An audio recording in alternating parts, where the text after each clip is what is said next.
Au nom du Père et du Fils et du Saint-Esprit. Amen. Mon Seigneur et mon Dieu, je crois fermement que tu es présent ici avec moi pendant ces 10 minutes, que tu me vois et que tu m'entends. Je t'adore de tout mon cœur, je te demande le pardon de mes péchés et la grâce de faire avec profit ce moment de prière. Marie, ma Mère Immaculée, Saint Joseph, mon ange gardien, intercédez pour moi.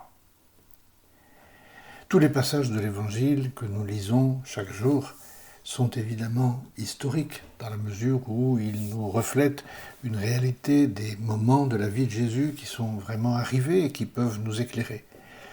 Celui d'aujourd'hui est peut-être, je ne sais pas, est-ce qu'on peut dire qu'il est un peu plus historique que les autres ? Peut-être, parce que c'est vraiment un des actes fondateurs de l'Église. C'est le moment où Jésus choisit ses apôtres.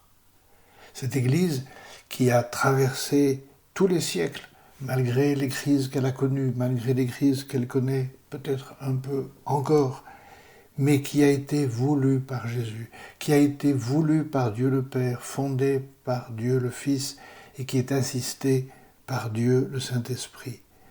Cette Église qui a commencé ce jour-là, le jour où Jésus a choisi ses apôtres, et qui est arrivée jusqu'à nous pour nous mettre sur le chemin du ciel.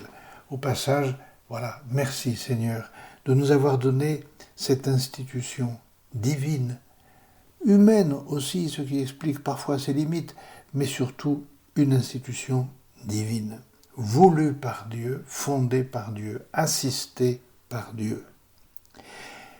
Et il y a dans ce passage de l'Évangile plusieurs choses qui sont intéressantes. La première, c'est celle que je viens de vous dire. L'Église a été fondue par une volonté divine. Et donc ce n'est pas étonnant qu'on n'y comprenne pas grand-chose si on l'observe, on l'analyse avec des critères humains. L'Église n'est pas humaine. Oui, elle est humaine dans son apparence, mais elle est divine dans sa substance.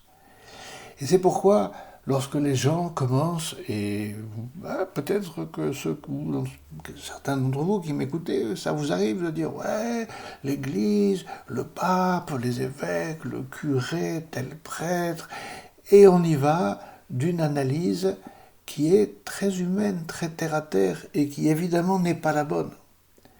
Cela ne veut pas dire qu'il faut être des bénis oui-oui et dire « tout va bien ». Non, non, mais n'oublions pas que l'Église, c'est Jésus qui la veut et c'est Jésus qui la dirige. C'est la première idée. Deuxième idée à laquelle nous pouvons penser en lisant cet évangile d'aujourd'hui. L'évangile nous dit que Jésus a passé la nuit à prier avant de choisir ses apôtres. La nuit. Lui qui est Dieu, lui qui sait très bien ce qu'il fait, il fait les choses de toute éternité, et il veut nous donner cet exemple de passer une nuit entière à prier avant d'appeler ses apôtres.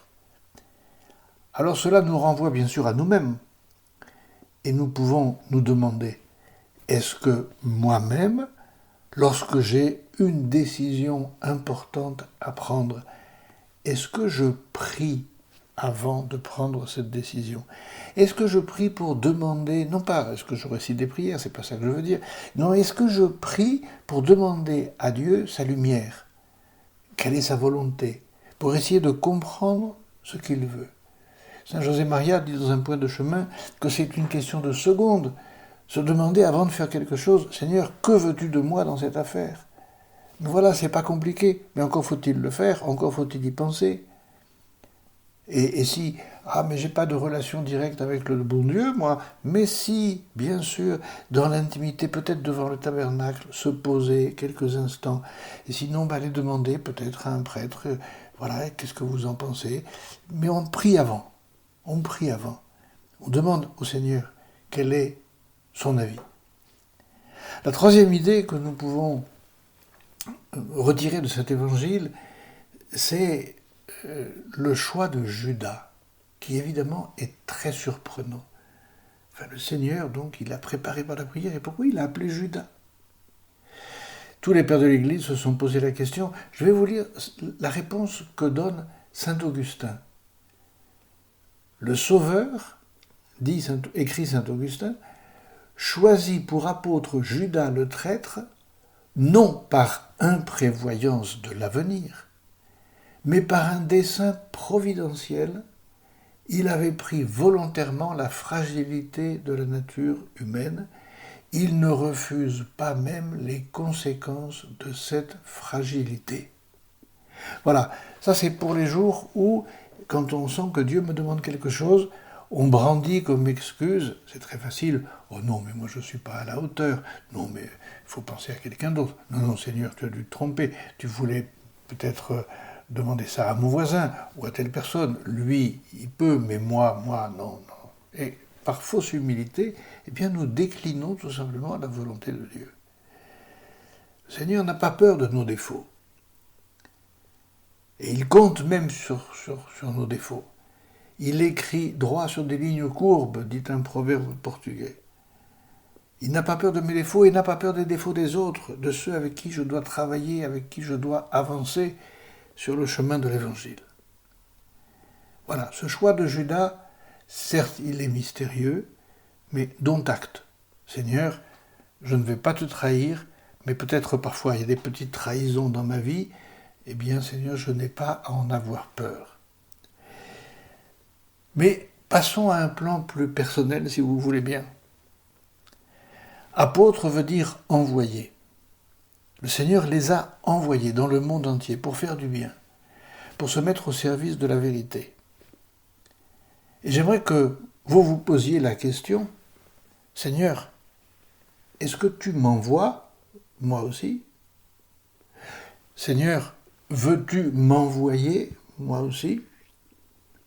Bon, à vrai dire, et c'est ce que nous allons peut-être répondre, à vrai dire, je suis très occupé, j'ai beaucoup de choses à faire, j'ai pas les qualités nécessaires, etc. Bon, les excuses, c'est très facile. Mais Seigneur, est-ce que tu veux m'envoyer? On va se dire, non, qui suis-je pour que le Seigneur m'utilise pour aller faire du bien ici ou là? Puis en même temps, on va se dire, mais Seigneur, est-ce que tu ne t'intéresserais pas à moi? Ça veut dire que je ne t'intéresse pas? Tu n'attends rien de moi? Quelque chose me dit que ce n'est pas possible. Je ne sais pas si vous avez en mémoire un tableau bien connu qui se trouve à Rome, dans l'église Saint-Louis des Français, au fond de la nef de gauche, dernière petite chapelle à gauche, un tableau de Caravage qui s'appelle La vocation de Matthieu. Ce tableau, d'abord il est très beau, mais il est plein de symboles. Qui voit-on? Sur la droite du tableau, il y a deux personnages. L'un est Jésus. L'autre, je ne sais pas qui c'est peut-être un des premiers appelés par le Seigneur qui l'accompagne. Les deux pointent leurs doigts, surtout Jésus, bien sûr, qui a un bras plus long, mais les deux pointent leurs doigts vers un personnage qui, lui, se trouve à gauche, encadré par un monsieur à lunettes et un autre qui compte des sous, un petit jeune qui a l'air un petit peu frivole, et puis il y en a un autre qui est là avec son épée assis sur un banc, et au centre un personnage qui a une barbe et qui apparemment est Matthieu. Et Matthieu, avec son bras gauche, pointe son index un peu à la manière du Seigneur, qui lui le pointe vers lui, et lui il le pointe aussi vers lui, ou peut-être vers le personnage d'à côté, on ne sait pas très bien, comme si Matthieu voulait dire « Moi, non, c'est pas possible. Regarde, je suis collecteur d'impôts, on me voit mal, je suis banni par les Juifs, oui, qui me considèrent de très mauvaise manière. Tu vas pas m'envoyer moi, j'ai aucun prestige, c'est pas possible. » Et on voit cette main de Matthieu, ce doigt pointé vers sa poitrine, qui dit « Moi, est-ce que c'est pas plutôt celui d'à côté que tu veux appeler? Ça me semble tellement bizarre que tu m'appelles moi. » Mais Jésus, au fond, dans la position figée qui est la sienne, continue d'appeler Matthieu. Oui, c'est bien toi. Et c'est effectivement Matthieu qui va quitter son bureau de percepteur des impôts et qui va suivre Jésus. Alors cela doit nous encourager. Si nous avons envie de dire à Dieu, moi, non, c'est pas possible. Il faut entendre Jésus qui nous dit, si, toi, j'attends de toi quelque chose. À toi, dans la prière, de comprendre ce que c'est que j'attends de toi. Voilà notre vocation de chrétien. Prenons-la à bras-le-corps, consacrons du temps dans notre prière pour dire à Dieu avec audace, « Seigneur, que veux-tu de moi ?» Et le Seigneur nous dira ce qu'il attend de nous.